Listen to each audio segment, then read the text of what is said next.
So one of the biggest problems solar installers face, as I'm sure a lot of small businesses face, is sales and operations. How do you get them to play together nicely, work together well, be part of one team and part of one culture? Obviously, now it's even harder because of remote work.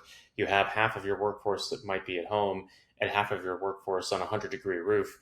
How have you seen successful companies get their sales and operations team to work well together, communicate well, and play within one culture? Yeah. So I think if I had the clear answer for that, I'd probably be sitting in the Caribbean on my own personal island somewhere, because this is kind of the tale as old as time story. I would say with some of the conflict and the friction. So unfortunately, I don't think there. I wish I had the right answer there.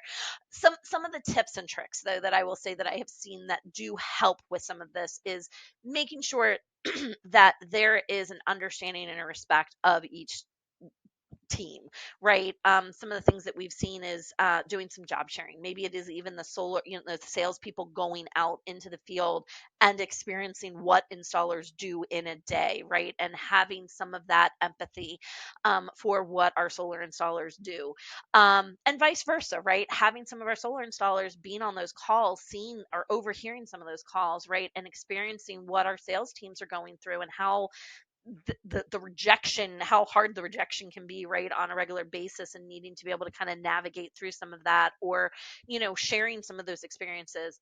Strong communication, right? Very, very important.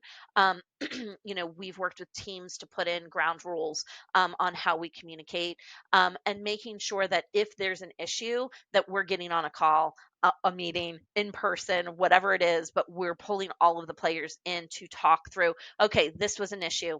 Things happen, right? We're not pointing fingers, we're not laying blame, we don't necessarily need to rehash it, but what do we do to prevent it from going happening going forward?